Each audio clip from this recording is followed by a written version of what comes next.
जय हिंद दोस्तों, मैं नवीन शर्मा आप सभी का स्वागत करता हूं। आशा करता हूं आप सब एकदम अच्छे हैं, एकदम बेहतरीन हैं। एक बार सारे प्यारे दोस्त बताएंगे आप सब कैसे हैं। उम्मीद करूंगा एकदम बेहतरीन होंगे, एकदम शानदार होंगे। मोहम्मद मेहताब आर्मी, विजय द्विवेदी, ईशा यादव, प्रदीप, संतोष, अजय, अमन, राजू, अजीत शाहानी। वो यूपीएसआई में भी लाइव होनी थी, दोनों जगह किया ना।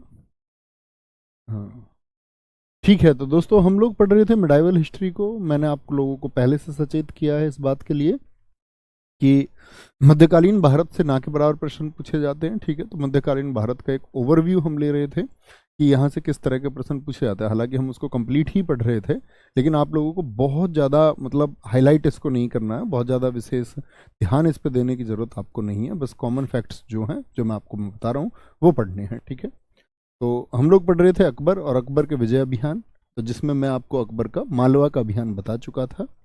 दूसरा अभियान आता है अकबर का राजस्थान का। ठीक है, राजस्थान बहुत इंपॉर्टेंट है कि अकबर ने आमेर का अभियान कब किया था? 1562 में, 1562 आमेर में। ठीक है, यहाँ के एक राजा थे बिहारी मल, भारमल। ठीक है, जिनकी बिहारी मल की बेटी थी हरखाबाई। हरखाबाई को ही हम किस नाम से जानते हैं? जोधाबाई। और जब अकबर से इसकी शादी होगी तो अकबर ने नाम दिया था मरियम उजमानी। तो बहुत पूछा जाता मरियम उजमानी के नाम से इतिहास में कौन प्रसिद्ध है? इसी बिहारी मल का बेटा भी था जिसका नाम है भगवान दास, और भगवान दास का ही बेटा है मानसिंह। कौन है? भगवान दास का ही बेटा है मानसिंह। ठीक है, अब दरअसल में क्या हुआ कि ये लोग क्यों झुक गए? ऐसा नहीं था कि ये कमजोर लोग थे, ये काफी शक्तिशाली लोग थे, लेकिन फिर भी अकबर के आगे क्यों झुक गए? दरअसल में इनके परिवार में कलह हो गई, और इनके परिवार जन ही स्वयं ये चाहते थे कि जो आपका बिहारी मल है, जिनको हम राजा भारमल के नाम से भी जानते हैं, कि जैसा कि आप नाम देख रहे होंगे, कि राजा भारमल को तोड़ने की कोशिश की गई और उसके साम्राज्य को छिन मतलब कि बहुत कमजोर करने का प्रयास किया गया। ऐसे में जब उसके पास कोई उपाय नहीं बचा तो उसने अकबर की शरण ली। अकबर उस समय आपका अजमेर दर्शन के लिए एक बार जा रहा था, अजमेर शरीफ में, तब भारमल की मुलाकात हुई अकबर से। उन्होंने अकबर को सारी चीज़ें बताई और कहा कि मैं तुम्हारे मतलब कहने की बात है कि मैं तुम्हारे सामने संधि प्रस्ताव रखता हूँ और मैं तुमसे मिलना चाहता हूँ। ठीक है, ये बात उन्होंने की। बहुत बढ़िया सूरज यादव जी, थैंक यू। जोधाबाई की शादी अकबर से हुई, और जो बिहारी मल था उसको 5,000 का मनसब बनाया गया। अब मुझे बताइए, यानी बिहारी मल को वेतन मिलेगा, धन मिलेगा राज्य की तरफ से, लेकिन कितने घोड़ों की सेवा देनी पड़ेगी? 5,000 तो मनसब, तो कितने अतिरिक्त घोड़े और रखने पड़ेंगे?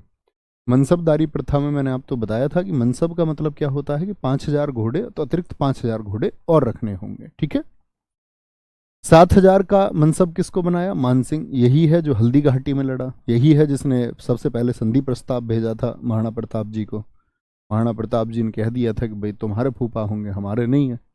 ठीक है, आगे आएंगे। 1564 में इन्होंने गोंडवाना क्षेत्र को जीता। ठीक है, मध्य प्रदेश की तरफ गए, वहां पर आशफ खां जो अकबर की तरफ से नेतृत्व कर रहा था। पूछा जाता है अकबर ने जब गोंडवाना अभियान किया तो उस समय किसके हाथ में शासन था? रानी दुर्गावती। इन्हीं के पति संग्राम शाह की मौत हो गई थी और पुत्र बहुत छोटा था, वीर नारायण। 1568 मेवाड़ अभियान इन्होंने किया।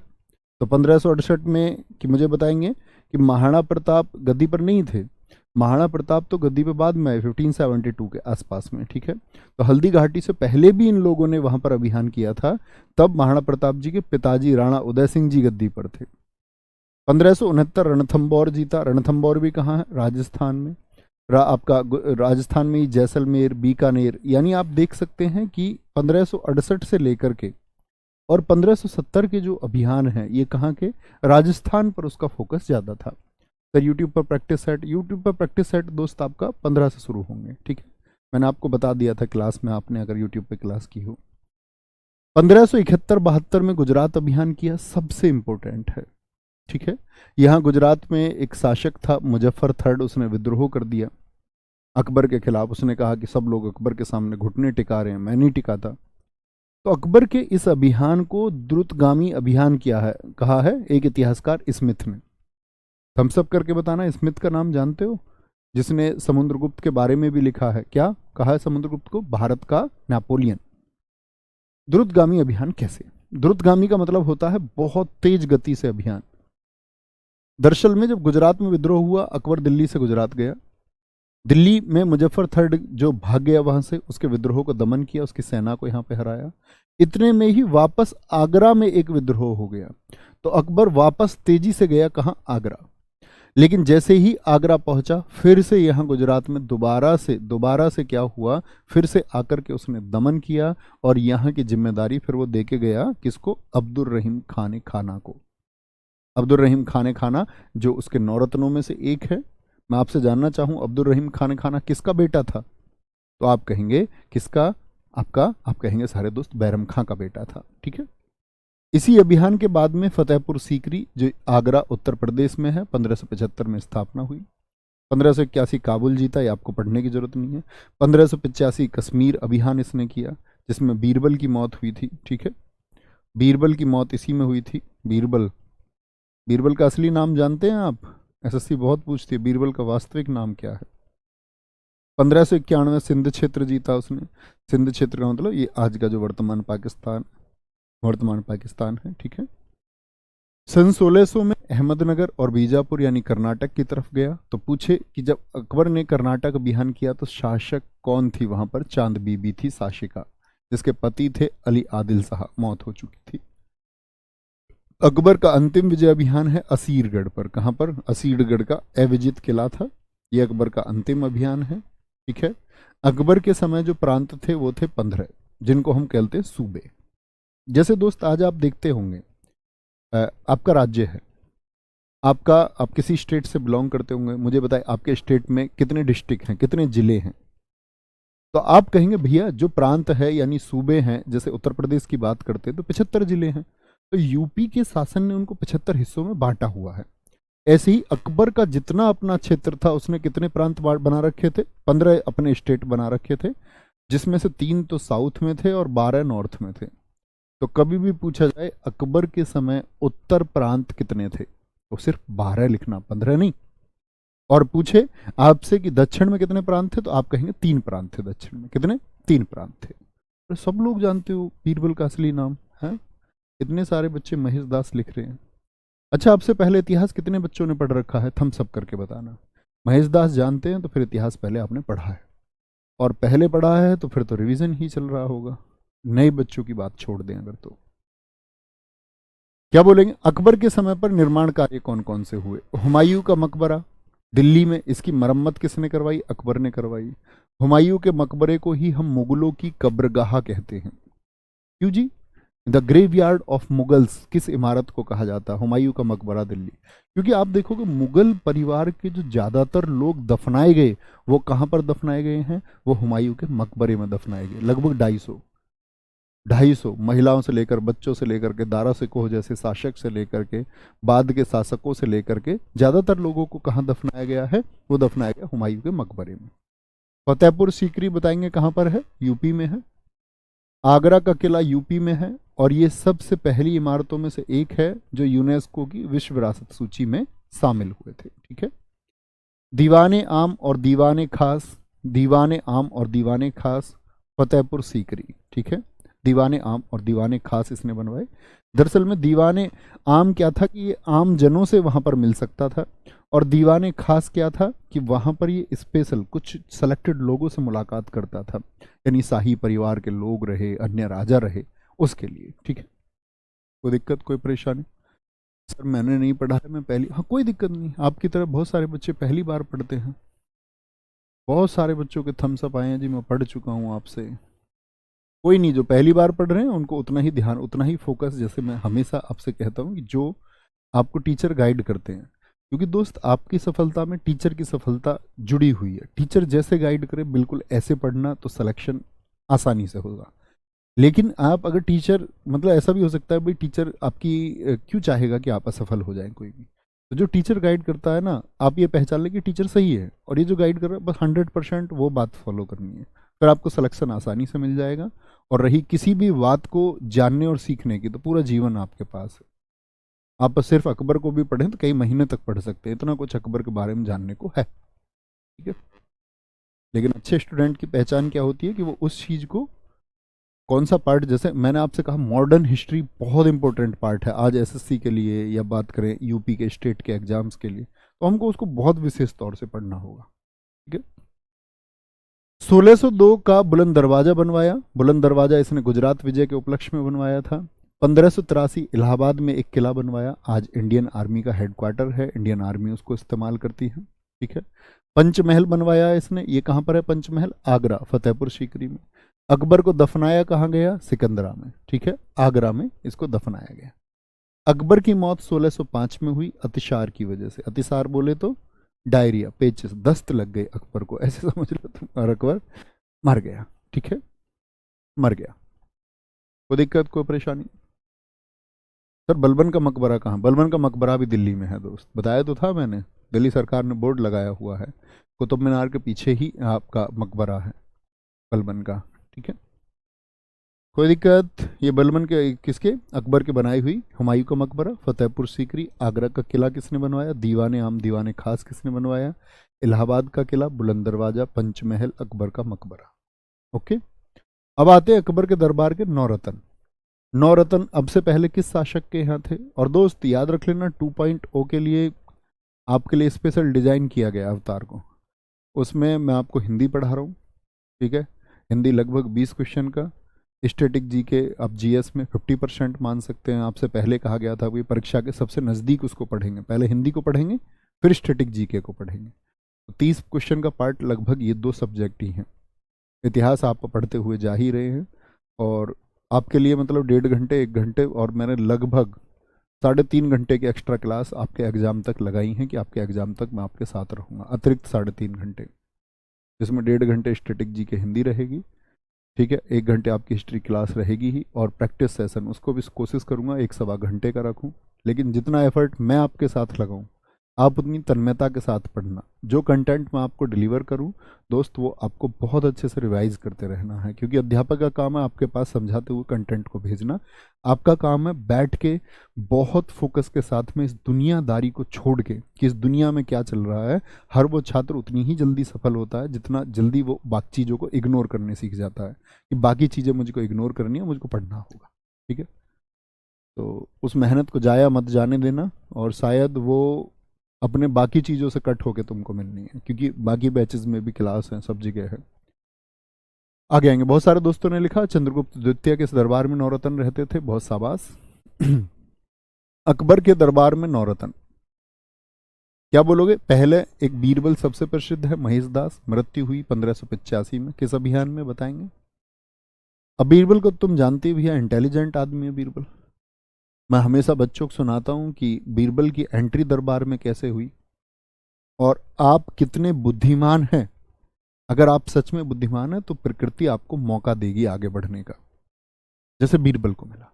बीरबल बादशाह के दरबार के बाहर पान की दुकान लगाता था सिर्फ। अब इतिहास कितने पान लगाने वालों को जानता है? बीरबल को ही जानता है। दरअसल में अकबर के अंदर दरबार में एक आदमी अकबर को पान लगा के देता था।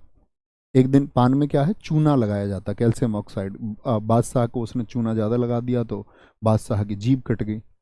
बादशाह की जीभ कट गई तो बादशाह ने बुलाया, भैया कौन सा जिसने मेरा पान लगाया, बुला के लाओ। वो ऐसे खड़ा हो गया कि बोला, जी बाबूजी मैंने पान लगाया था। उसने बोला कि एक काम करो, चूना लेके आओ 250 ग्राम, आधी किलो चूना मंगा लिया उससे बहुत सारा। वो बीरबल के पास, बीरबल बाहर दुकान करता था, वो आया भाग के, बोले बादशाह ने 250 ग्राम या इतना चूना मंगाया है, कोई एक मात्रा रही होगी। इतना ज़्यादा चूना मंगाया, बीरबल ने कहा। बीरबल ने कहा बेटा कुछ गड़बड़ की है तुमने। वो बीरबल समझ गया, उसने बोला तुमने कल पान लगाया था बादशाह के लिए? बोले हाँ। बोले तुमने जो पान लगाया उसमें चूना ज़्यादा कर दिया है तुमने, खाने वाले पान में, और बादशाह की कट गई है जुबान। अब ये चूना बादशाह तुझको खिलाएगा, और बेटा तेरी मौत निश्चित है। भागो भागो, मौत आई। उसने बोला यार भाई बीरबल फिर मैं इसमें क्या करूं? उसने बोला कि एक काम करिए, घी लेके जा, घी चूने के प्रभाव को खत्म करता है। जैसे ही बादशाह तुझे चूना खाने को दे तो तू इतना ही घी पी लेना। उसने बोला ठीक है भैया। बादशाह ने उसको जा कर के, वो बादशाह के सामने लेके गया चूना, बोला ये लीजिए जापना। बादशाह ने कहा इसको खा जा। अब उसने उसको खाया तो बादशाह अपने चला गया। बादशाह को पता है इतना चूना खाएगा तो सब कुछ कट जाएगा अंदर से, किडनी विडनी आंत वांत सब कुछ कट ही जानी है, मर जाएगा ससुरा। लेकिन बादशाह जब अगले दिन टहल रहे थे, उन्होंने देखा इस आदमी को कल मैंने चूना खिलाया था, ये कैसे जिंदा है? बोला ओए इधर आ। तू जिंदा है? उसने बोली हाँ जी मैं जिंदा हूँ। बोले जिंदा कैसे है? तो उसने सारी कहानी बताई जी, ऐसे ऐसे बाहर पान लगाता है एक आदमी, उसने बताई थी ये विधि। बोले बुला ले आओ उसको। और फिर तो इतने एक्सपेरिमेंट उसने किए, फिर मतलब अपने साथ ही रखता बीरबल को, क्योंकि बीरबल ऐसे समझो कि अकबर को हंसाने का काम करता था, हंसाने का काम। अबुल फजल बहुत विद्वान व्यक्ति था। अकबरनामा पुस्तक लिखी है। अकबरनामा का थर्ड भाग है जिसको हम आईने अकबरी कहते हैं, आईने अकबरी। अकबर के जीवन के बारे में, जैसे पहले भाग में अकबर के में ये है कि अकबर के जो पूर्वज हैं और अकबर का जो छोटा सा अकबर था, तो वो पार्ट है। दूसरे में अकबर का बताया गया है कि अकबर की जो शासन व्यवस्था है। तीसरे में उसके द्वारा जो कार्य करवाए गए, इन सबको बताया गया है। फैजी डॉक्टर था। ये दोनों भाई हैं, ये दोनों भाई थे। फैजी डॉक्टर भी था और मैथ का टीचर भी था। टोडरमल राजस्व, मैंने आपको कहा था कि मैं पूछूंगा टोडरमल इससे पहले किस शासक के यहाँ जिक्र मैंने किया था, बताना। अब्दुल रहीम खाने खाना, जिसको अकबर ने ये कह दिया था मैं तुम्हारा पापा हूँ, वो 5वें नंबर पर फोटो लगा हुआ है। इसको अब्दुल रहीम खाने खाना की उपाधि कब दी? गुजरात विजय के बाद में। मैंने कहा ना, वहां गुजरात को जब उसने जीता तो पोस्टिंग किसको दे दी? पोस्टिंग दे दी मित्र उसने अब्दुल रहीम खाने खाना को। अब्दुल रहीम ने बाबरनामा का फारसी में अनुवाद किया है। देखो, किसी भी पुस्तक का पूछे मुगल काल के दौरान अकबर के समय पर जो अनुवाद हुए वो फारसी में हुए, क्योंकि इनकी जो शासकीय भाषा थी, राज दरबार की जो भाषा थी वो फारसी में। तो फारसी के ट्रांसलेशन सबसे ज़्यादा, एक तो मैं आपको बताऊंगा मजम उल बहरीन और सीरे अकबर, वो दारा सिकोह के समय हुए, बाकी सारे अकबर के समय हुए। ट्रांसलेशन, ट्रांसलेशन का मतलब किसी अन्य भाषा में, जैसे मैं हिंदी लिख रहा हूँ इसको अंग्रेजी में बदल दे, जैसे इस वाली लाइन की ये क्या है, ये ट्रांसलेशन है। तानसेन, तानसेन भैया किसके लिए जाने जाते? संगीत के लिए, संगीत के लिए। इनको बोलते तन्ना मिश्रा और इनका वास्तविक नाम था रामतनु पांडे। इनकी रचना है, पुस्तक लिखी है इन्होंने, गणेश स्रोत, मियाँ की मल्हार और रागमाला, इनकी बुक्स हैं। समाधि ग्वालियर में है। ये अकबर के दरबारी कवि थे, ठीक है, अकबर के दरबारी कवि थे। कोई मुझे बता सकता तानसेन के गुरु कौन थे? इनके गुरु थे स्वामी हरिदास। यूपीएसआई वाले बच्चे जानते होंगे, मैंने स्वामी हरिदास जी की कहानी आपको पहले ही कक्षा में सुनाई थी हिंदी की में। मानसिंह आप जानते हो, मानसिंह कहाँ से आ गया? मुल्ला दो प्याजा और फ़कीर अजीउद्दीन, ये अकबर के दो सलाहकार लोग हैं, निजी सलाहकार थे, जो युद्ध आदि कहाँ आक्रमण होना उसके बारे में अकबर को सलाह देते थे। तो अकबर ने खुद को विद्वान लोगों से घेर लिया। अकबर जानता था मैं अनपढ़ हूँ, अब मैं भी अनपढ़ों के साथ रहूंगा। तो आपको ये चुनाव करना होगा कि आप बौद्धिक लोगों के साथ रहते हो या बुद्धि से भ्रष्ट लोगों के साथ रहते हो। आपकी बुद्धि विकसित है या आपको अपनी बुद्धि भ्रष्ट करनी है, ये चुनाव आप ही का होगा। ठीक है, बहुत शानदार। सर आपके पढ़ाने का तरीका अच्छा है, आप स्टैटिक जीके भी पढ़ाते हो क्या? नहीं। आ गया हो। महाभारत और रामायण फारसी में अनुवाद बदायूनी ने किए और उनको नाम दिया रजमनामा। ठीक है, ये अकबर के बारे में जनरल फैक्ट है। अकबर ने जगत गुरु कहा हरि विजय सूरी। किस समुदाय से थे, हिंदू की जैन? बताना जरा। योग गुरु की उपाधि जिनभद्र सूरी को दी, तो सूरी लोग कहाँ से थे? जैन समुदाय से। सूर्य नमस्कार इन्होंने दस्तूर जी राणा से सीखा। इसके समकालीन कवि तुलसीदास जी थे, जिन्होंने क्या लिखी है, क्या लिखी है बताएंगे? रामचरित्र मानस, वो अकबर के टाइम पे लिखी गई है, जिस रामचरित्र मानस को आप पढ़ते हैं। तो हिस्ट्री पेपर में कितने क्वेश्चन आएंगे दोस्त? 1 से 2 क्वेश्चन, 2 क्वेश्चन मान के चलिए आप। अकबर अब्दुल नबी की चप्पलें अपने सिर पर उठाता था। एक मौलवी था अब्दुल नबी, उसकी चप्पलों को सिर पर रखता था। ठीक है, ठीक है, बड़ा मानता था इसको। अकबर को बेटा भी नहीं, बहुत दिनों तक शादी के बाद में पुत्र ही प्राप्त नहीं हुआ, तो वो वहाँ दरगाह पे जाता था। हाजी सलीम जिनको बोलते हैं, आगरा में जिनकी दरगाह है, लगातार जाता, नंगे पैर जाता, नंगे पैर जाता। तो कहते हैं फिर बाद में उनको पुत्र की प्राप्ति हुई। ठीक है, इसीलिए अकबर ने अपने बेटे का नाम सलीम रखा, यही है जहांगीर। तो अकबर के बाद में कौन आया? जहांगीर। 1605 से 27। 55 का नाम इसके का सलीम है। ये ना के बराबर पूछा जाने वाला टॉपिक है। माता इसकी कौन है? जोधाबाई, यानी माता जानते ना जोधाबाई कौन है? ये जोधाबाई कहाँ की थी? आमेर की थी। पिता का नाम अकबर है। जहांगीर के पुत्र हुए खुसरो, जिसकी माता का नाम क्या है? मानबाई। यानी मानबाई किसकी पत्नी है? तो आप कहोगे जहांगीर की पत्नी है। एक बेटा पैदा हुआ इसका खुर्रम, जिसको हम कहते हैं शाहजहां। खुर्रम ही कौन है? शाहजहां। और ये खुर्रम जो है इसकी माता का नाम है जोधाबाई।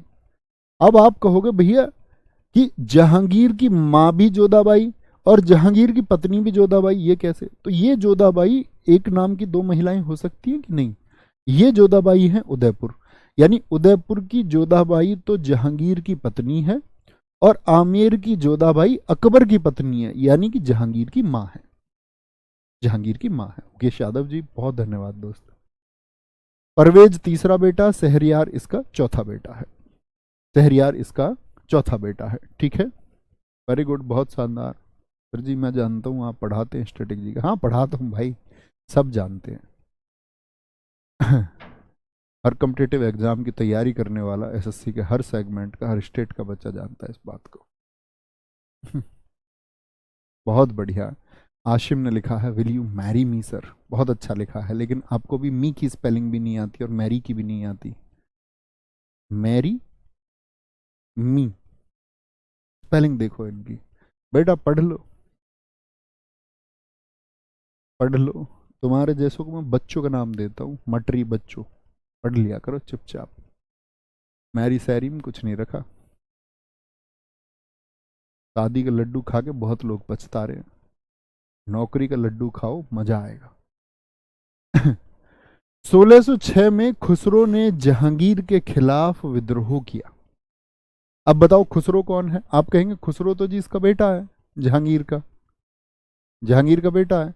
इसके ही बेटे ने, कब वो गद्दी पे बैठा अगले साल बेटे ने विद्रोह कर दिया। ठीक है, खुसरो का साथ देने वाले एक लाहौर में दीवान, दीवान होते थे जो टैक्स वसूलने के लिए होते थे, अब्दुल रहीम। आगरा का एक था, वो भी मिल गया उसके साथ में, बोला जहांगीर नाला कमजोर शासक है, इसको हटाओ। सिखों के पांचवें गुरु अर्जुन देव ने भी सहायता की कि हटाओ इसको। इसीलिए अर्जुन देव की हत्या जहांगीर ने करवाई। और बहुत इंपॉर्टेंट फैक्ट बनता है कि सिखों के पांचवें गुरु कौन थे एक तो, और उनकी हत्या किसने करवाई? जहांगीर। ठीक है, क्या बोलेंगे? जहांगीर। 1611 में आप समझ ही गए होंगे जहांगीर कमजोर है, जिसका खुद का बेटा विद्रोह कर रहा है। 1611 में मेहरुन्निसा की शादी जहांगीर से हुई। मेहरुन्निसा को इसने मीना बाजार में देखा। मीना बाजार लगते थे पहले, आगरा में भी, दिल्ली में भी बड़े बाजार थे। कहते कि ये मुगलों के जो बच्चे थे ये बाजारों में लड़कियों को छेड़ते थे, बाजार आती हुई स्त्रियों के, ये सुंदर स्त्रियों को चुनाव करते थे वहां पर। 1611 में मेहरुन्निसा की शादी जहांगीर से हुई। जहांगीर से हुई, और क्या बोलोगे, ये शेर अफगान की विधवा थी। कहते हैं इसका जो पति था उसका नाम है शेर अफगान, और कहते हैं कि वो इतनी सुंदर थी मेहरुन्निसा, इतनी सुंदर हूँ, क्या बोलते हैं उसको, मैं इतनी सुंदर हूं मैं क्या करूं, एटीएम करो। क्या बोलोगे? शेर अफगान की विधवा थी। कहते शेर अफगान को मरवाने में भी किसका हाथ है? वो जहांगीर का ही हाथ था। ठीक है, और इसी की बेटी, तो किसकी बेटी कि ये शेर अफगान की बेटी थी लाडली बेगम। लाडली बेगम की शादी जहांगीर ने जहांगीर के पुत्र शहरयार से करवाई, मतलब अपने बेटे से करवा दी। मतलब मम्मी से खुद ने ब्याह कर लिया और मम्मी की लड़की से अपने लड़के का ब्याह करवा दिया। समझ रहे हो? मतलब माँ बेटी दोनों शादी कर ली घर के लोगों ने। और भैया यहाँ पर देखेंगे यही मेहरुन्निसा है जिसके भाई का नाम आशफ खां था। और मैं ये कह रहा हूँ कि जहांगीर ने दिल लुटाया सच में। जहांगीर से जो कुछ इस फैमिली पर लुटाया गया, कहते उसको मोहब्बत हो गई मेहरुन्निसा से। खां ने सामा की उपाधि दी इसके भाई को। ठीक है, विभागीय प्रमुख बनाया। पिता इसके मिर्जा ग्यास बेग हैं, किसके? मेहरुन्निसा के। चल रहा है इंट्रोडक्शन। मेहरुन्निसा की बेटी लाडली बेगम की शादी करवा दी, उसके पति को मरवा दिया। ठीक है, भाई आसफ खां को उपाधि दे दी, पूरे घर को खरीदना चाह रहा। इसके पिता जो है मिर्जा ग्यास बेग, उनको एतमा उद्दौला की उपाधि दी। जहांगीर द्वारा उपाधि दी गई एतमा उद्दौला की, किसने? जहांगीर ने। किसको दिए? ये किसको दिए? मिर्जा ग्यास बेग को, उसके पापा को। है मेहरबान फैमिली पे या नहीं है? मिर्जा ग्यास बेग को। चलो जी, ये भी कह रहे ठीक दामाद मिला यार।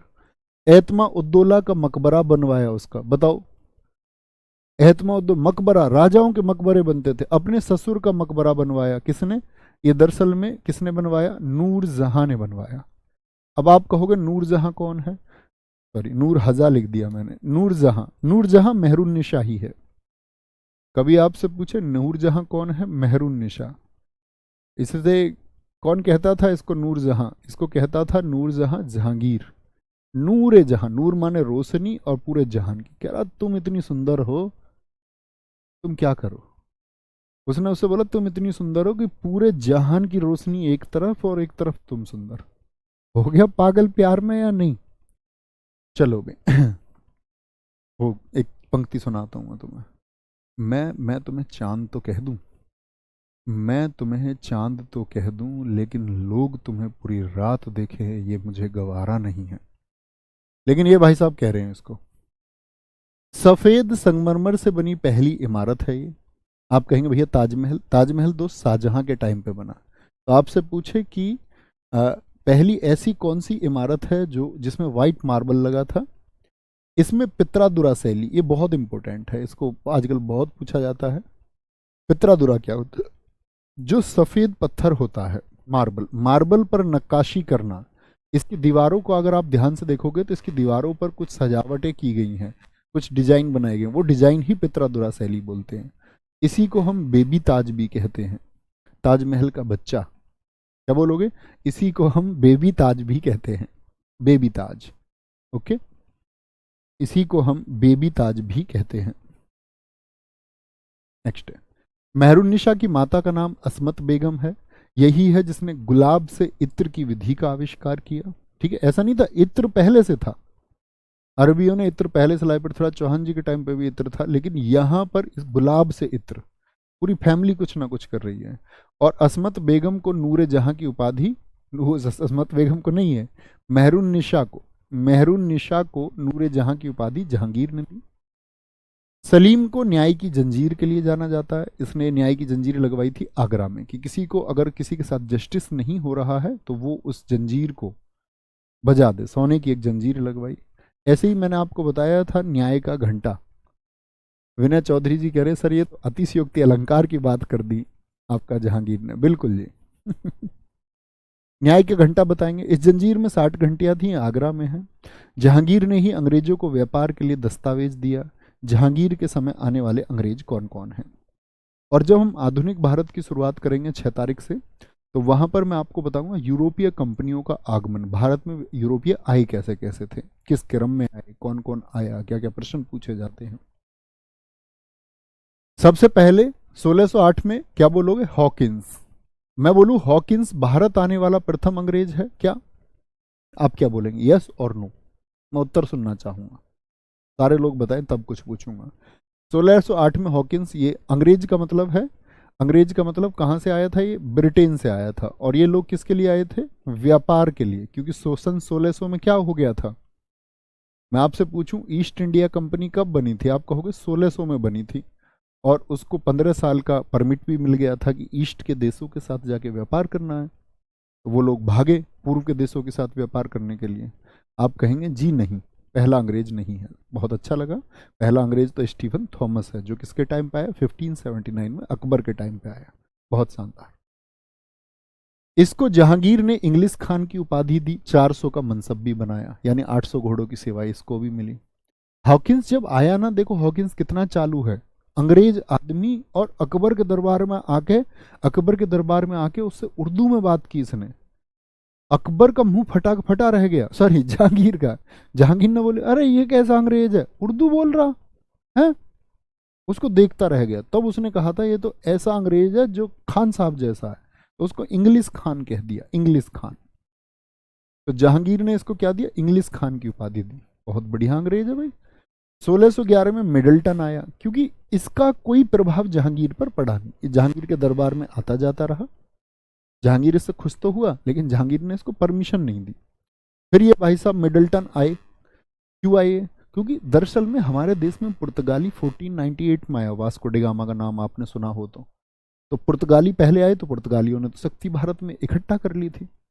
पुर्तगाली ज़्यादा प्रभावशाली थे, तो मुगलों का पक्ष भी किसकी तरफ रहता था? पुर्तगालियों के खिलाफ। मुगल भी नहीं जाना चाहते थे। तो ये समझ गए अंग्रेज कि भाई पहले पुर्तगालियों को हराना होगा।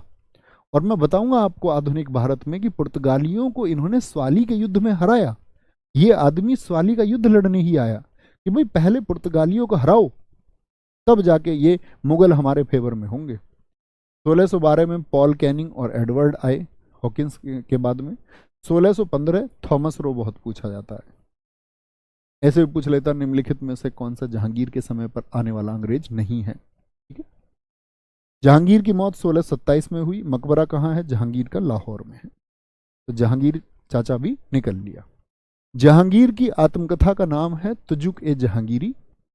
भाषा क्या है इसकी? फारसी भाषा है। आत्मकथा का मतलब खुद लिखी होगी, लेकिन पूरी नहीं लिख पाया। इसको पूरा लिखा है एक इतिहासकार है मोतीबिंद खां, जिसको काम मतलब वो एक सहायक लेखक भी था जहांगीर का, लिखने में मदद भी करता था।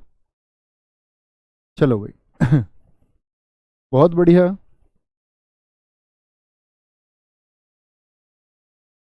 सर आप पढ़ा रहे हैं तो हमें ऐसे लग रहा है कि हमें सब कुछ याद है। हाँ, आप पहले पढ़ते तो रिवीजन होगा तो याद होगा ही।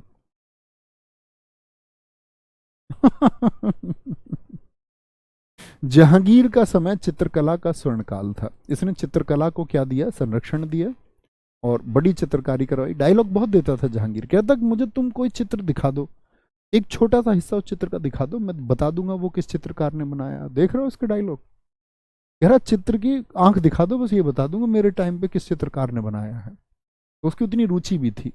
चित्रकार इसके समय के प्रसिद्ध चित्रकार हैं चित्रकार फारूक बेग और दौलत खां। किसके दरबार में थे? जहांगीर के समय पर। ठीक है, बहुत बढ़िया। सर मुगलों ने निर्माण कार्य भारत में ही क्यों कराए? जहां से आए वहां से नहीं। अफगानिस्तान में कराते क्या? अरब में जाके कराते। शासन जब यहाँ कर रहे थे तो निर्माण कार्य अपने लिए करवाए इन्होंने, तुम्हारे लिए नहीं करवाए थे। ताजमहल इन्होंने तुम्हारे घूमने के लिए नहीं बनवाया था, इन्होंने तो अपनी मस्ती में बनवाया है। लाल किला इन्होंने तुम्हारे देखने के लिए थोड़ी बनवाया, अपनी फैमिली को सुरक्षित रखने के लिए बनवाया था इन्होंने। यहाँ क्यों बनवाए? अरे जब यहाँ रहते थे तो यहीं तो निर्माण करवाएंगे। मतलब अपने बच्चों को, ये तो यहाँ शासन करते, अपने बच्चों को वहां भेज देते अरब में, ईरान इराक में किले बनवाते। मूर्ख बच्चे, थोड़ा हल्का तो सेंस रखो भाई। जहांगीर की मृत्यु के समय उसके सिर्फ दो पुत्र थे, खुर्रम और शहरयार। खुर्रम कौन है? शाहजहां। और इसके जो बाकी दोनों बेटे थे उनकी मौत हुई शराब पीने की वजह से। बाप से पहले बेटे निकल लिए, इतने बड़े शराबी थे इसके पुत्र। खुद जहांगीर बहुत बड़ा शराबी था।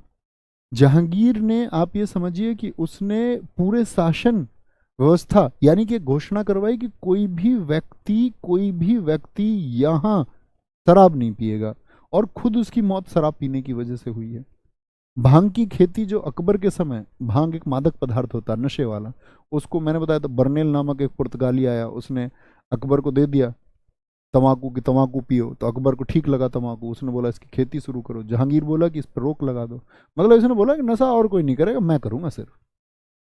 ठीक है। तो भैया इनका निर्माण कार्य कौन से, आज बेशक उनसे रेवेन्यू आता है, आज वो पर्यटन स्थल बन चुके हैं, लेकिन इन्होंने उस समय पर आप लोगों के लिए नहीं बनवाए कि आप घूमने आओगे, उन्होंने तो अपनी फैमिली के लिए बनवाए। ठीक है। इसके बाद में आया शाहजहां। शाहजहां के बचपन का नाम खुर्रम। जहांगीर ने शाहजहां कहा था इसको, खुर्रम को ही। बोला पूरे जहां के शाह हो तुम, सबसे बेहतरीन तुम ही हो। इसकी माता का नाम जगत गोसाई है। ठीक है, जो जोधाबाई है। जोधाबाई समझ रहे हो? शाहजहां की माता। तो जोधाबाई किसकी पत्नी है? ये कौन सी? ये वाली जोधाबाई कहाँ की है? आमेर की है कि उदयपुर की है? बताना, आपको उत्तर आना चाहिए। शाहजहां की पत्नी है अर्जुबंद मानो बेगम, जिसकी याद में इसने ताजमहल बनवाया, मुमताज महल जिसको हम कहते हैं। इसके 14 बच्चे हुए, इतना प्रेम करता था इसको। 14 बच्चे। आप सोचो 14 बच्चे होने में, 9 महीने बच्चा पेट में, उसके बाद में फिर रेस्ट भी होता है। भाई साहब ने 14 बच्चे करे। मुमताज महल कहते इससे बहुत प्रेम करता था ये। 7 जीवित बच्चे बच्चे, 7 तो खत्म हो गए। 7 में से 4 बेटे हैं। दारा सिकोह जिसको बहुत अधिक प्रेम करता था, तो इसको अपने पास रखा, अपने पास। खुद यहां था आगरा में, तो पंजाब वाला क्षेत्र किसको दिया है? दारा सिकोह को। शाह सूजा को थोड़ा दूर रखा, इसको दूसरा प्रेम करता था। कहां पर? इसको रखा बंगाल की तरफ। दक्षिण में सबसे ज्यादा घृणा करता था इससे, अपने बेटे से, औरंगजेब से। इसको दक्षिण भेज दिया, और गुजरात में भेजा मुराद बख्श को। यानी सबसे नजदीक किसको रखा है? दारा शिकोह को। शाह सूजा को बंगाल, और औरंगजेब को आपका दक्षिण में, और आपका गुजरात में मुराद बख्श को। सबसे अधिक प्रेम उसको दारा सिकोह से, और वो चाहता भी है कि गद्दी पर दारा सिकोह बैठे उसके बाद में। बहुत ठीक उत्तर आपने दिया है, उदयपुर की थी। 3 पुत्रियां भी हैं, जहां आरा, रोशन आरा और गोहन आरा। जहान आरा वो है, इसकी बेटी है कि जब औरंगजेब कैद कर लेगा अपने पिता शाहजहां को तो उसके साथ किले में ये भी बंद रहेगी, जिसके बारे में इतिहासकार ये लिखते हैं कि ये इतनी सुंदर थी, क्या बोलेंगे आपका, शाहजहां ने अपनी बेटी की शादी तक नहीं होने दी। इवन इसके एक प्रेम प्रसंग का जब खुलासा हुआ तो उसको मृत्युदंड दिया, इसकी कभी शादी नहीं होने दी। उसके बारे में लिखते हैं, बहुत सारे प्रश्न चिन्ह उठते हैं, वो सही हो या गलत, ठीक है। तो दिक्कत, शाहजहां का राज्याभिषेक आगरा में हुआ। 1628 में इसने राजधानी आगरा को घोषित कर दिया, लेकिन 1638 में वापस राजधानी कहां ले गया, दिल्ली ले गया। 1628 में शाहजहां के खिलाफ पहला विद्रोह खान जहां लोदी ने किया, जिसे हटाकर के इसने महावत खान को दक्कन यानी कि साउथ की तरफ उसको क्या बनाया, सूबेदार बनाया। बुंदेलखंड क्षेत्र जानते हैं ना, यूपी और एमपी की सीमा, यूपी और मध्य प्रदेश से जो सीमा मिलती है, झांसी के पास वाला क्षेत्र जिसमें यूपी के 7 जिले हैं, उसको हम बुंदेलखंड बोलते हैं। 1627 में, 1632-33 में इसने अहमदनगर जीता। अभी पूछा गया आपका दिल्ली पुलिस में कि अहमदनगर को कब जीता गया, अहमदनगर को शाहजहां के द्वारा। दीपक चौधरी जी बहुत थैंक यू। सर सबसे ताकतवर कौन है इन चारों में? बेटा जो गद्दी पे आ जाएगा वही ताकतवर है। देखो दारा सिकोह के पक्ष में हम सब लोग सोचते हैं कि दारा सिकोह भारत का राजा होता, बहुत सारे लोगों ने लिखा है, अभी बताएंगे उसके बारे में, ठीक है। उसके बारे में बहुत सारे इतिहासकार लिखते हैं। 1636 में गोलकुंडा जीता शाहजहां ने। शाहजहां के समय कुछ विदेशी आए हैं, पीटर मुंडी, निकोलस मनुची इटली, फ्रांसिस बर्नियर, याद है डॉक्टर था, इसी ने हरम के बारे में लिखा है कि मुगलों की हरम कितनी बड़ी थी और उनमें कितनी महिलाएं रहती थी, कितनी महिलाओं को इन्होंने कैद करके रखा था। ट्रेवनियर ये फ्रांस से आए हैं, ये व्यापारी थे, ठीक है। ये कुछ है, क्या है, विदेशी है। पूछा जाता निकोलस मनुची किसके टाइम पे आया, शाहजहां के टाइम पे आया। बोलेंगे बहुत शानदार सर, आपका सपना था रेंज रोवर लेने का, फिर स्कॉर्पियो से समझौता क्यों? कोई ना, बाद में ले लेंगे। बोलेंगे जी फटाफट से। वो बचपन का सपना था, एक साइकिल वाला सपना है वो। जब हम स्कूल और कॉलेज, अपनी कॉलेज भी साइकिल से गया हूँ 2014 तक, मतलब 2003 से 2014 तक लगातार साइकिल चलाई है मैंने, 11 साल नॉन स्टॉप। तो वो साइकिल वाला ड्रीम है, हो जाएगा पूरा, कोई दिक्कत नहीं। क्या बोलोगे? 1636 में गोलकुंडा जीता, शाहजहां के समय विदेशी पीटर मुंडी, निकोलस मनुची। अब तुम मुझे ऐसे मत सोच लेना कि अजी ऐसी बात क्यों कर रहे हो, मतलब मैं तुमको सच बताता हूँ। अब ऐसे नहीं कि मैं तुमसे झूठ बोलने लग जाऊं कि नहीं नहीं नहीं नहीं मेरा ऐसा कोई ख्वाब नहीं है, मैं तो एक साधारण और जीवन जीना चाहता हूँ जिसमें साधारण से वस्त्र हों और चप्पल हों। ऐसी तमन्ना संसार में नहीं हो सकती। हाँ, जिस दिन संसार से विरक्त होने का मन हो जाएगा तो शायद कल मेरे खुद के ख्यालात ऐसे हो जाए, लेकिन अभी तक नहीं है। मुझको लगता है अपना कि आप ठीक रहे, मतलब आप अपनी मेहनत से जो कुछ कर पाएँ वो कीजिए, लेकिन किसी को हर्ट नहीं करना है गलत तरीके से। आपको कोई ऐसे नहीं है कि भाई किसी का लॉस करवा के या चीटिंग से आपने कुछ किसी का छीन लिया, कुछ झपट लिया, उससे आप पे पैसा कमाए, आपके पास पैसा आए, किसी की संपत्ति आप हड़प ले, उस तरह से नहीं, ठीक है। बहुत बढ़िया गुरुजी, मुझको थार लेनी है। सही है, आप सबके ड्रीम पूरे हों, हम सबके कुछ ड्रीम्स होते हैं, ख्वाब होते हैं। चलो, कोई दिक्कत, कोई परेशानी? Very good.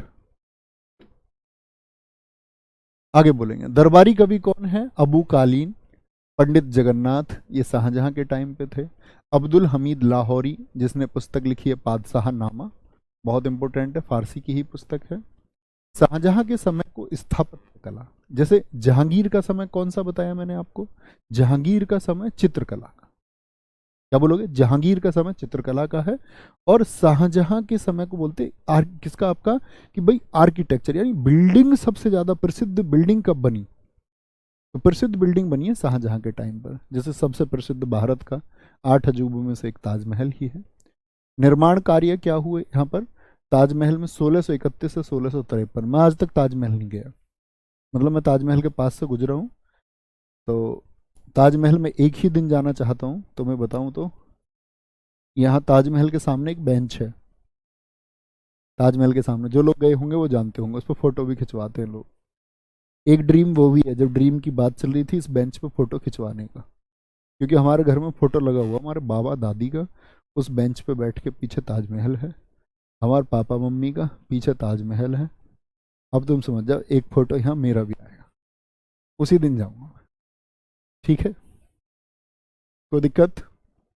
आगे आएंगे। ताजमहल डिजाइन किसने किया है? अहमद लाहौरी ने। ताजमहल को निर्देशन किसने किया है? इसका ईशा खां, मतलब डायरेक्शन इन्होंने दी, डिजाइन इसने तैयार किया। अच्छा, ये कहानी कितने लोगों ने सुनी है कि जिन लोगों ने ताजमहल बनाया उनके हाथ काट दिए गए? ऐसा बिल्कुल नहीं है। इवन इसने तो, शाहजहां ने ताजमहल के बराबर में ही ताज नगरी में वहां पर लोगों को बसाया, और इन सारे लोगों से कहा कि तुम्हारी कला इतनी विशेष है ना कि अब तुमको काम करने की ही जरूरत नहीं है, तुम्हारी आने वाली पीढ़ियों तक जब तक मुगल रहेंगे तुमको खाने पीने की सुविधाएं, रहने के लिए जगह और अन्य सुविधाएं दी जाएं। क्योंकि वो नहीं चाहता था कि ऐसी कोई बिल्डिंग बने। उसके लिए बहुत सारे इतिहासकारों ने ये बोला कि हाथ काट दिया। हाथ काटने का मतलब होता है उनका जो काम जिसमें वो पारंगत थे, कुशल थे, वो काम उनसे छीन लिया गया। वो काम उनसे छीन लिया गया। समझ रहे हैं आप? तो कभी ये मत बोलना कि आप हाथ काट दिए। आप ऐसे समझिए, आप स्टूडेंट हैं, मैं आपसे बोलूँ कि भैया ये लो 50 लाख रुपए और अपनी पढ़ाई छोड़ दो, आप में से बहुत सारे बच्चे क्या बोलेंगे? समझौता कर जाएंगे, ठीक है यार कर लेते हैं, अभी जरूरत है। बहुत सारे छात्र बोलेंगे नहीं, ये मेरे जीवन की नींव है, ये सीखना है, यहां मैं सीखते हुए आगे बढ़ रहा हूँ। 50 लाख रुपए की कीमत नहीं है कोई। पैसा मैं इससे कम कमाऊं, या शायद ऐसा भी हो सकता है मैं इससे कई गुना, कई हजार गुना ज्यादा कमाऊं। दुनिया ने ये कहा कि पूरे वर्ल्ड के इस पूरे वर्ल्ड के कि जो आपका टॉप 1,000 अमीर लोग हैं, टॉप 1,000 जो सबसे ऊपर के 1,000 लोग हैं, उनमें से 93 to 94% लोग निम्न वर्ग से ऊपर पहुंचे। 7% वो हैं जिनको पहले से मिला है, जमा जमा है सब कुछ। ठीक है, तो क्या बोलेंगे? आज के बाद नहीं बोलेंगे हाथ काट दिए, तो इसको बोले मैं तुम्हारी किताबें और कॉपी तुमसे छीन लूं, तो इसका मतलब मैं तुम्हारे हाथ काट रहा हूं। ताजमहल कहां पर है जी? यूपी में। कहां पर है? यूपी के आगरा में है, आगरा। 1983 में ये भी यूनेस्को की विश्व विरासत सूची में शामिल हुआ। ठीक है, विश्व विरासत सूची में। ताजमहल का पत्थर सफेद संगमरमर से बना है, जिसको मकराना राजस्थान से मंगाया गया था, और पित्रादुरा शैली का प्रयोग इसमें भी किया गया, यानी मार्बल यहां भी सजाया गया। लाल किला 1648 में बना, ये अपनी फैमिली के लिए इन्होंने बसाया। दीवारें आपने देखा हो, दिल्ली में है लाल किला, दिल्ली में। तो अपनी फैमिली के लिए। ये क्या था? मुगलों का राजभवन था, यहाँ पर घर, इनके बच्चे सब रहते थे, ऐसे बना रखे थे। बच्चे यहाँ से खेलते थे, इनके देखते थे बाकी सब लोगों को कैसे घूम रहे हैं बाकी देश के लोग, यहाँ से घूम घूम के। ठीक है, मयूर सिंहासन तख्ते ताउस का डिजाइन भी इन्होंने बनाया, बादल खां। जामा मस्जिद दिल्ली इन्होंने बनवाई। आगरा के किले में दीवाने आम और दीवाने खास, ये आगरा के किले में बना है। एक तो अकबर ने बनवाई, ठीक है, ये कहां पर? आगरा के किले में बने। सिजदा और पाबोस खत्म कर दिए। किसने शुरू किए थे सिजदा और पाबोस? आप बोलेंगे बलबन ने। तीर्थ यात्रा कर जो अकबर ने हटा दिया था, इसने लगा दिया। न्याय का दिन इसने बुधवार चुन रखा था। संस्कृत कवि जगन्नाथ को इसने महाकवि राय की उपाधि दी, और लालखा नामक एक व्यक्ति को गुण समुद्र की उपाधि दी इसने। ठीक है, ये विद्वान लोग थे। बोलेंगे जी सर जी ताजमहल के अंदर जो बूंद का रहस्य है वो क्या है? उसके बारे में दोस्त archaeological survey of India research कर रहा है, जिसके बारे में ये प्रश्न किए गए हैं कि यहाँ पर पहले एक शिव मंदिर था। हो सकता है, नो डाउट, इसमें कोई शक की बात ही नहीं है, कहीं भी हो सकता है। हो सकता है आपके घर जहाँ पर बना, यहाँ पर पहले कोई मंदिर हुआ करता हो, वो कहीं भी संभव है, क्योंकि ये हिंदुस्तानी संस्कृति का देश है। यहाँ पर मंदिर पहले थे, बहुत सारे मंदिरों को तोड़वा दिया गया, लेकिन एएसआई की रिपोर्ट में अभी तक ऐसा कुछ आया नहीं है। ठीक है, वेरी गुड वेरी गुड। बोलेंगे कोई दिक्कत? तो क्या बोला मैंने? एक तो ताजमहल सब जानती, नाम सुना है, लाल किला। अब देखो मयूर सिंहासन, ये देखो बादल खां ने डिजाइन किया। इसमें यहाँ पर क्या बना हुआ है? ये आपका मोर का डिजाइन है, ये दो मोर बने हुए हैं, और भाई साहब ये हीरो से जड़ा हुआ है।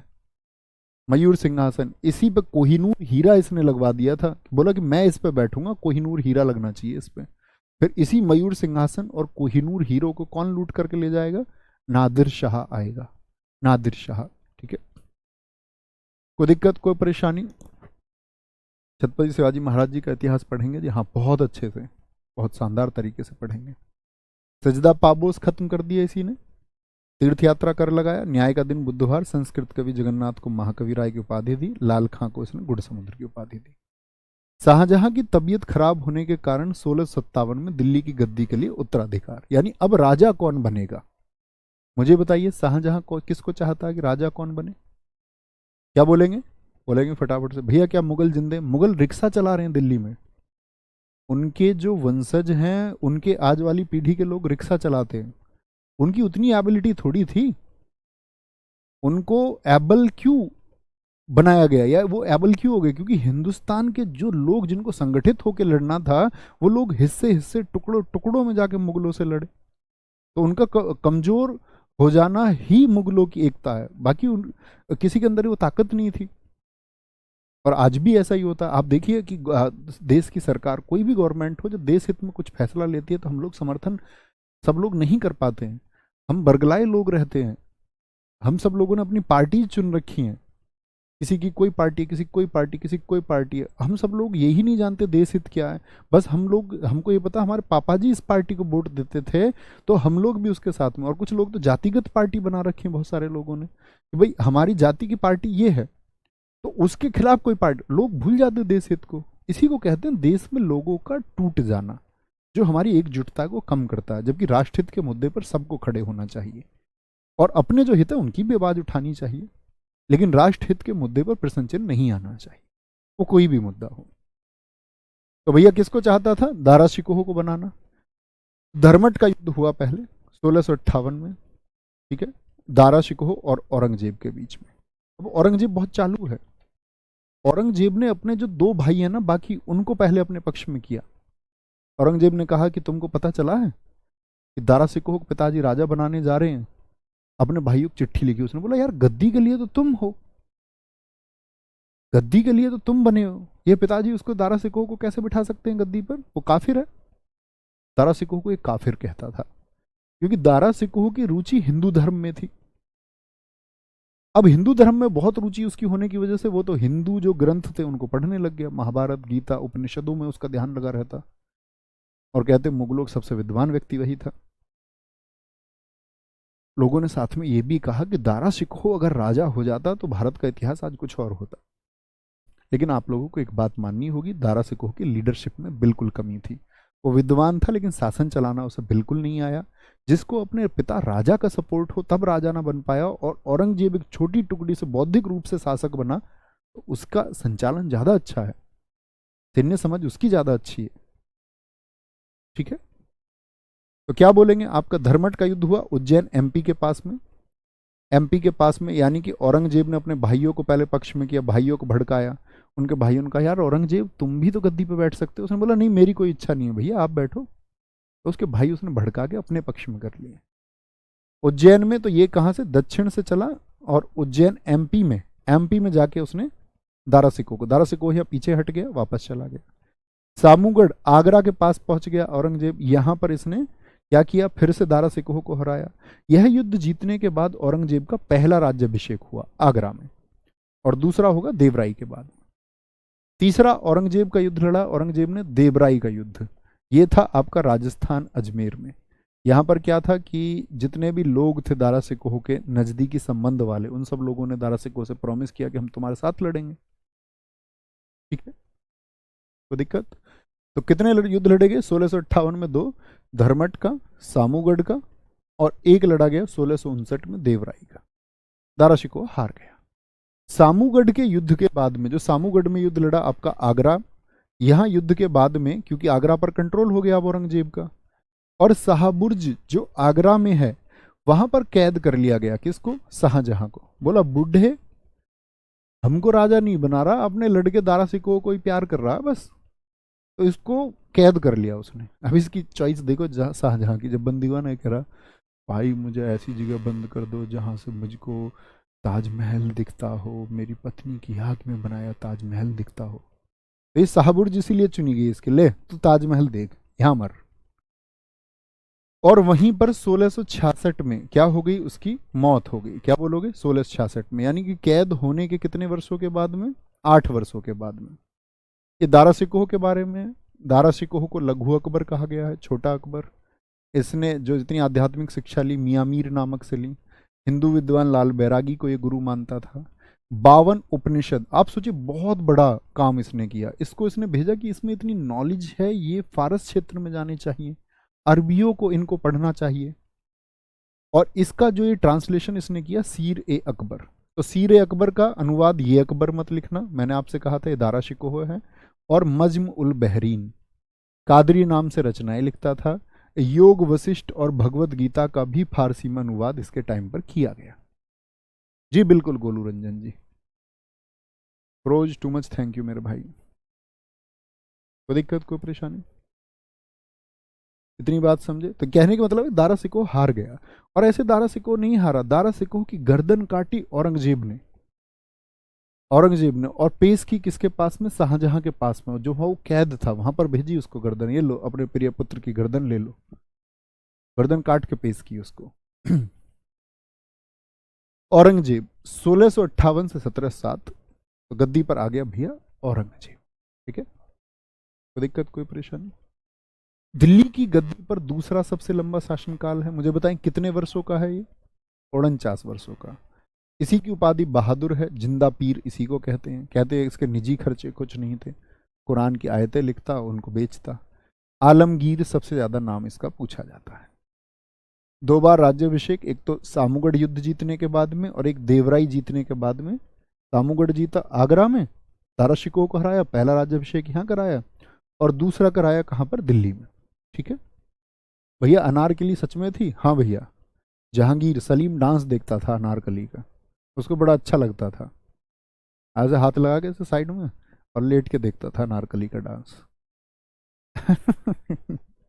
अनारकली तुमसे कभी परीक्षा में नहीं पूछी जाएगी। अनारकली में बड़ी रुचि है तुमको, सेब कली में भी थोड़ी रुचि ले लो, और इस परीक्षा कली में भी थोड़ी रुचि ले लो। परीक्षा की कली है, जो कक्षाएं हैं, कल यही परीक्षा का पुष्प बनेगा।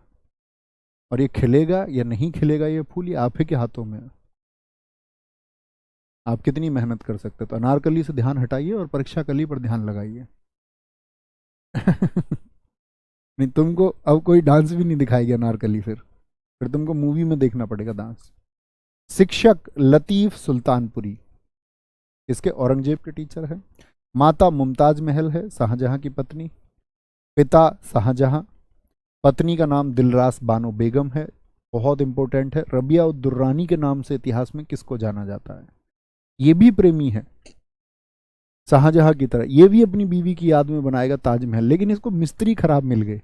मिस्त्री का मतलब बनाने वाले इसको बढ़िया नहीं मिल पाए। ठीक है, तो क्या बोलेंगे, अपनी पत्नी की याद में, अपनी पत्नी की याद में संभाजी नगर जो महाराष्ट्र में, जिसका पहले नाम औरंगाबाद हुआ करता था, बीबी का मकबरा बनवाया। ये देखिए, दिखने में लग रहा मिस्त्री नकली है या नहीं, कहाँ ताजमहल और कहाँ ये दूसरा वाला। और दक्षिण का ताजमहल यही है, ये कहाँ पर है, संभाजी नगर में है, महाराष्ट्र में है। इसको ही ताजमहल की फूहड़ नकल, मतलब गंदी नकल कहा गया। एकदम बढ़िया नहीं बना पाए। निर्माणकर्ता औरंगजेब का पुत्र आजम शाह था, लेकिन कभी परीक्षा में अगर औरंगजेब नाम है तो आप औरंगजेब चुनोगे। ठीक है। डिजाइन अहमद लाहौरी के पुत्र अततुल्लाह ने बनवाया, मतलब अहमद लाहौरी जो ताजमहल के टाइम पर डिजाइनर थे, उनके पुत्र ने बनाया। ओके। औरंगजेब ने नौरोज उत्सव, नौरोज उत्सव किस समुदाय का उत्सव था, इसको बलबन ने शुरू किया था, गैर इस्लामिक प्रथा में ईरानियों का त्योहार है। ठीक है। चित्रकारी बंद कराई इसने। झरोका दर्शन, मुगलों के राजा क्या करते थे, देखो यहां आते थे, लाल किला दिखाया था मैंने आपको, जनता नीचे खड़ी हुई, इसमें से आकर झांक के ऐसे हाथ हिलाते थे सलमान खान की तरह। औरंगजेब ने बोला तुम राजा हो, तुम हाथ हिलाने के लिए आए हो यहाँ पर। उसने ये झरोका दर्शन बंद कर दिया। झरोके में से कोई दर्शन नहीं दे। सिक्कों पर कलमा, जो अपनी तारीफें राजा या अन्य स्थानीय शासक लिखवाते थे सिक्का ढलवा के, बोला अपनी तारीफ कोई नहीं लिखेगा। राजपूतों को टीका लगाना इसने बंद कर दिया। बोला ज्योतिष विद्या कहीं नहीं चलेगी, सती प्रथा कहीं नहीं, दास ये नाचना गाना सब बंद कर दिया। बोले आदमी हो आदमी की तरह रहो, या बंदर बन रहे हो तुमको हर टाइम इंजॉय चाहिए, मस्ती में हो, मतलब मस्ती के जितने काम थे वो सारे बंद कर दिए उन्होंने। तो यहाँ पर सिखों के नवे गुरु हैं गुरु तेग बहादुर, इनकी हत्या इसने करवाई, इनको बोलते हिंद की चादर। दरअसल में क्या हुआ कि कश्मीरी ब्राह्मण थे, तो जो कश्मीरी ब्राह्मण थे, तो कश्मीरी ब्राह्मणों को इसने धर्मांतरण का आदेश दिया औरंगजेब ने। लेकिन वहाँ के जो ब्राह्मण थे वो सब लोग मदद के लिए पहुंचे उस समय सिखों के पास में, क्योंकि गुरु तेग बहादुर बड़े प्रचलित थे एक हिंदू नेता के रूप में भी। ठीक है, सिख तो थे ही, साथ में हिंदुओं का समर्थन भी बहुत करते थे। तो वहां पर सब लोग उनसे मदद मांगने पहुंचे। तो उन्होंने एक स्टेटमेंट कहा कि औरंगजेब का कोई भी सेनापति या कोई भी सेना नायक यदि आता है तो तुमको एक बात कहनी है कि तुम सबसे पहले गुरु तेग बहादुर का यदि धर्मांतरण कर पाए तो हम सब लोग अपना धर्म बदलने के लिए तैयार है। तो भैया तब सेना के द्वारा इनको घेरा गया और गुरु तेग बहादुर को आज दिल्ली में शीशगंज गुरुद्वारा जहां पर है वहां पर इनको बांध के रखा गया। तो बांध के रखा गया तो इनसे पूछा गया कि भाई तुमको धर्म बदलना होगा, प्रताड़ित किया गया, इनके परिवारजनों को मारा गया, लेकिन उन्होंने अपना धर्म नहीं बदला, मतलब इस्लाम को इन्होंने स्वीकार नहीं किया। तो तब कहते हैं कि इनकी मतलब अंग अंग काटे गए और इनकी अंत में जब भी झुके नहीं तो अंत में गर्दन काटी गई, तो इनका शीश काटा गया, इसी वजह से वो शीशगंज गुरुद्वारा है। 1665 में हिंदू मंदिरों को तोड़ने के आदेश दिए किसने? आपका औरंगजेब ने। ये औरंगजेब के बारे में थोड़ी सी जानकारी है। 1670 में इसने असम को जीता, मीर जुमला से नेतृत्व कराया। 1686 में इसने बीजापुर जीता। 1687 में जो अकबर ने गोलकुंडा जीता था, वापस वो लोग इकट्ठा हो गए तो शक्ति तो वापस इसने जीता। औरंगजेब के समय हिंदू मनसबदार 33% थे। अब इसमें सब लोग इस तथ्य को रखते हैं कि औरंगजेब हिंदुओं से नफरत नहीं रखता था, क्योंकि औरंगजेब के यहाँ तो हिंदू मनसबदार इतने हैं। लेकिन ये फैक्चुअल आप लोग सोचनी होगी कि भाई एक बात सोचो कि अगर हम बात करते हैं कि हिंदू मनसबदार जो ताकतवर लोग भी तो रहे होंगे, तो जो ताकतवर लोग हैं उनको औरंगजेब ने अपने पक्ष में उनका समर्थन करना ही सही समझा और उनको शासकीय व्यवस्थाएं उसने दी। औरंगजेब के समय सूबों की संख्या, अकबर के समय बताएंगे कितने प्रांत थे, जो औरंगजेब के समय बढ़ के हो गए कितने? आपका 20।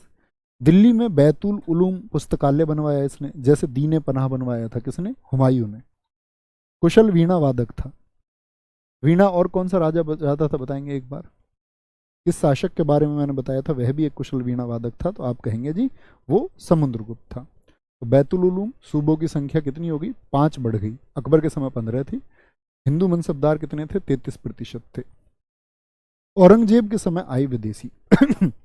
अपनी कक्षा को कल से हम यहाँ से शुरू करेंगे, तो कल हम लोग मुगलों के सारे अध्ययन को कर लेंगे यहाँ तक, और मुगलों का अध्ययन करके फिर हम यूरोपीय कंपनियों का आगमन, यानी कि भारत में जो विदेशी कंपनियां व्यापार के लिए आई और यहाँ पर बस गई, कैसे कैसे उन्होंने अपना अधिकार क्षेत्र बढ़ाया, इसके बारे में जानेंगे।